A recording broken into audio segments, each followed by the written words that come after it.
So most people think that bad or robotic strumming is a talent problem. It's not. It's a motion problem. And once I show you the one shift that fixes it, you will never strum the same way again. My name is Michael Rice, and I run the largest acoustic guitar community on School, No Theory Club. And I've helped thousands of complete beginners go from frustrated and stuck to actually playing the songs that they love way faster than they ever thought possible. And the number one thing that unlocks people's ability is not chords, not chord switching, it's this.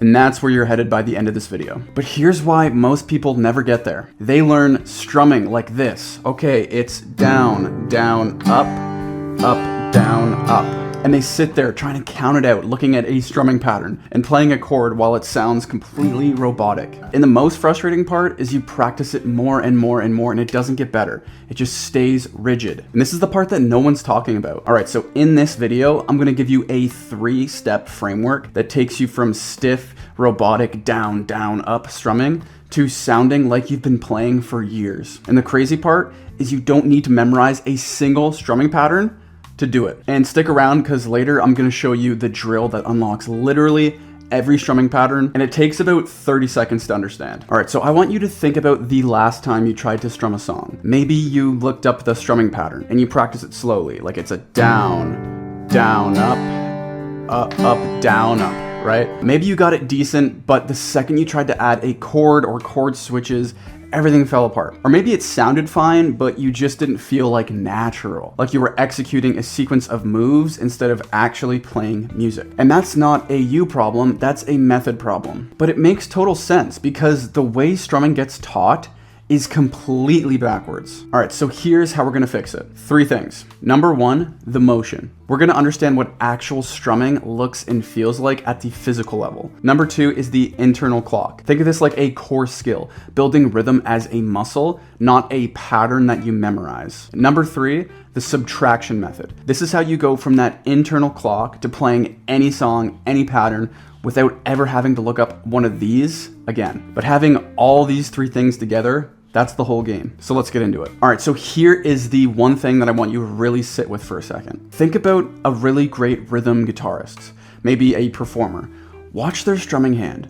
What do you notice? Well, number 1, it never stops, right? Even when there's silence in the song, that hand keeps moving. And that's the key insight. Your strumming hand isn't there to just like hit strings or like string like a strumming pattern together. Think of it like a metronome. Your hand is a metronome. And the second that metronome stops, the rhythm is gone. And the same thing happens when your strumming hand stops moving. The groove dies instantly. So here's the mental shift. Stop thinking of your strumming hand as just responsible for hitting the strings, and start thinking of it as a constant motion, where it makes selective contact with the strings, but the motion never stops. Because that one shift changes everything. Because you can start to hear those strumming patterns instead of focusing on the actual like down, down, up.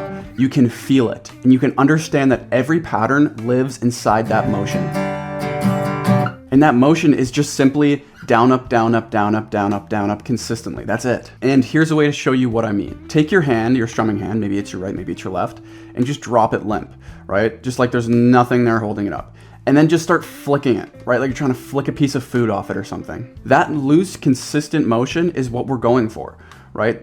That's the foundation of every strumming pattern that's ever existed, I swear. And by the way, I did make a free strumming guide that covers everything we're gonna go through here. Great to have open while you're practicing. Both links are down below. But if you're serious, No Theory Club is where everything comes together and guitar really starts to click. You got full tools, a full learning path, and a community that keeps you accountable. But now let's keep moving, because we're just getting to the good stuff now. Once you really get what I'm about to share with you, you're gonna be able to just pick up your guitar and hear a song and just play it. No Googling, no patterns, no counting. You'll just be able to feel it and start strumming. That's my goal for you. Maybe you won't get it right away, but if you practice, I promise you will. All right, so part 1 of the 3-step system is the motion. And we're gonna start with a loose pick and a loose wrist. Because if your body mechanics are wrong, none of this is gonna work. So the first thing is your pick grip. Almost every time I teach someone, the first thing I have to do is tell them to loosen their grip on the pick. And I know it feels wrong. It's like the pick is gonna fall out of your hand, but that looseness is actually what you need. If I were to grip the pick, It's gonna pluck the strings. It's not gonna sound natural. That natural sound you're chasing comes from the pick gliding across the strings, not snapping them, right? Gliding. And the only way the pick can achieve that is with the slack of holding it loose. If you're noticing a twangy sound coming from the strings, that's why. So give that a try and just see how loose you can hold the pick. And if it falls out of your hand, that's okay. It's gonna happen. Just try down, up, nice and loose.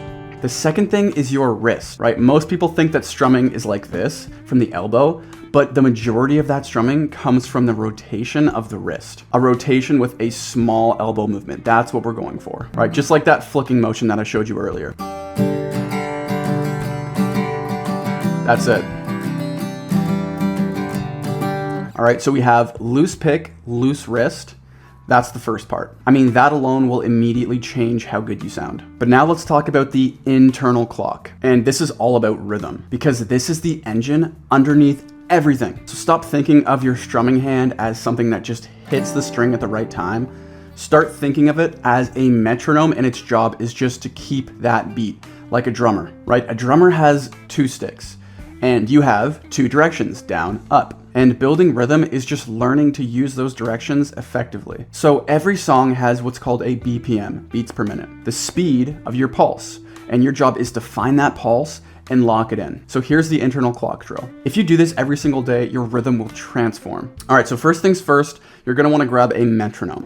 I just use one off Google, it works great. We're gonna set that to 60 BPM, all right? So level 1 is just single down strums on every click. Really feel it. Lock into it and keep that wrist loose. You can almost think of it like your wrist is bouncing up and down, right? That motion never stops. Because this is much easier than just, right? Trying to time that is tricky. So once you can do that, we're gonna move to level 2, which is simply just adding an up strum in between each click. So let's try it. So we have down, up, down, up. Again, that pick is nice and loose, even on those up strums. Just lock that in for a little while. So now all we're gonna do for level 3 is simply double the count. So we have the down ups already, we're just gonna do down up between each click. So we can start with single strums, and then add the up strum, down, up, and then pay attention to my wrist. It's nice and loose. So again, key things to note there. A loose wrist and a loose pick on all 3 levels. Even on that first level, I'm still keeping that hand moving to keep the beat. All right, so now we're moving into part 3 of the framework, and I call this the subtraction method.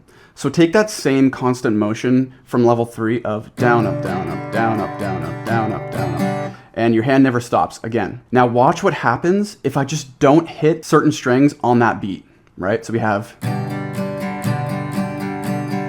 2,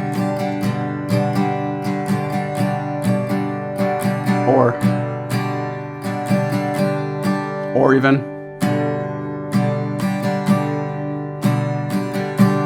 right? So that's 3. There's so many more, but that's just 3 examples of strumming patterns that are super popular that live inside that motion. Like my hand never stops doing this down, up, but I'm just making selective contact as I go through it. And you can apply this to any strumming pattern, even the Wonderwall that goes like, right, it's a pretty complicated strumming pattern if you're just looking at the actual pattern. But if you just look at the motion, all you gotta do is this. You're just subtracting from a motion that's already there. So stop memorizing strumming patterns and start building from that motion. Every strumming pattern works this way, I'm telling you. And once your hand actually keeps moving, you stop getting stuck. So think of a song that you love and just try to break down the rhythm. Just try to hear it, try to listen to it for a while. Try to start with like beating it out, maybe. And then going to down strums, trying to lock in that rhythm. Right, and then moving into the song, just try to build that strumming pattern yourself. Because if you never try to build it, you're always gonna rely on those strumming patterns. And those strumming patterns are just gonna hold you back. All right, so if this video helped you, I would love you to do 2 things. Number 1, like the video so we can help another guitarist sound better. And number 2, if you're serious this time around, I'd recommend joining No Theory Club.